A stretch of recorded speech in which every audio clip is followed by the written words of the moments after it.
across America, the song of freedom. Now, of course, I just want to say this is my own opinion.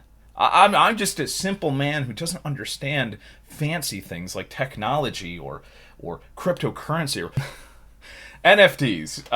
The issue with NFTs and blockchain is always like trying to find an actual use case for them.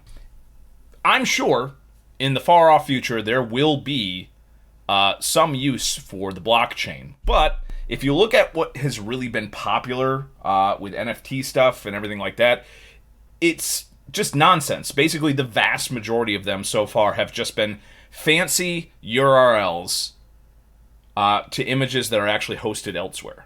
And the only people that are making these popular are people that are speculators and idiot celebrities and people that are trying to hide their money. Like, that's pretty much it. And now, apparently, the NFTs are here to ruin D&D. And there really is only one reason for this. A relic from a more civilized era, the open gaming license, to encourage independent game developers to design and sell their own content kind of adjacent to 5e, but without having access to all the content that the D&D proper is creating. This could possibly lead the door open for shenanigans from other companies. It really seems like they're kind of aiming at a couple different groups of people, and I hope the people who watch my videos really don't fall into those categories. But it seems like they're kind of going after the people who are desperate to have NFTs in the blockchain have some sort of gamification that people will actually want to put time into. Because without that, it's, again, we're stuck with scenarios similar to the NFT URLs that don't really do anything. It seems to me it would be very easy for a company to set up a system that was implying that people that were involved in that could potentially earn a bunch of money from digitally scarce stuff that they could accrue as they play the game. And in that very hypothetical situation, it seems like that company would be like more focused on getting fees rather than providing anything of value. But that's just a completely hypothetical scenario.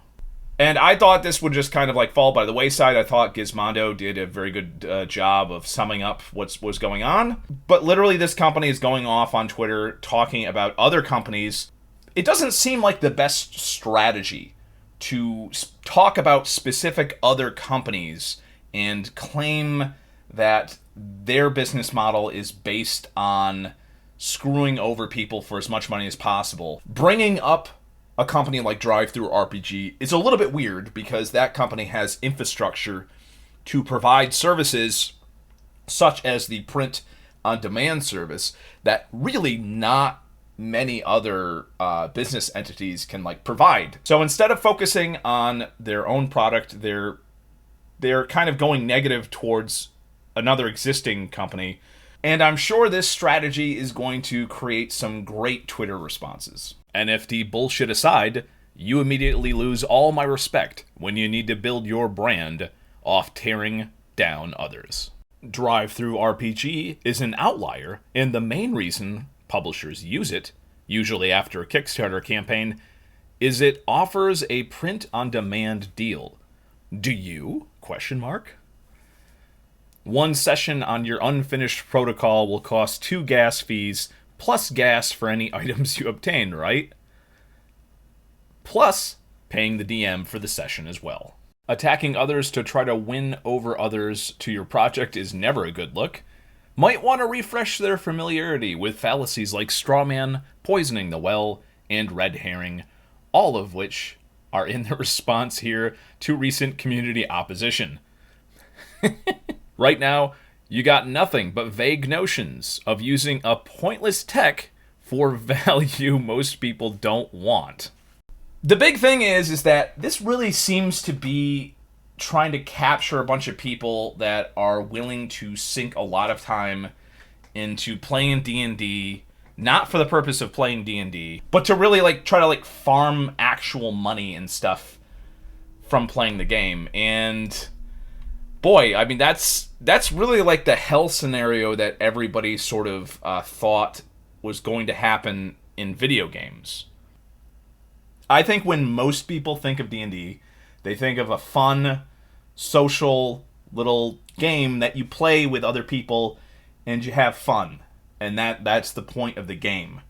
Trying to build something on a social experience like that, where the point can easily be overshadowed by trying to create some sort of value that then extends outside of the game.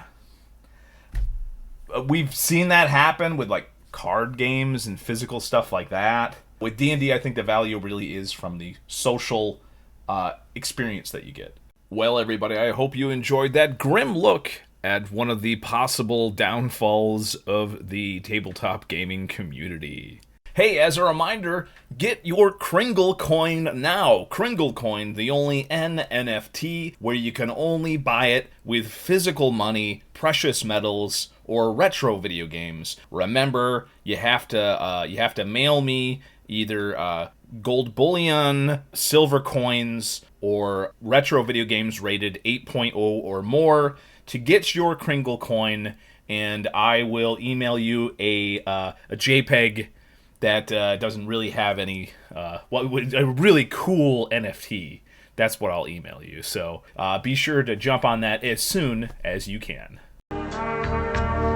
Life seems to be moving faster than ever. Life seems to be moving faster than ever.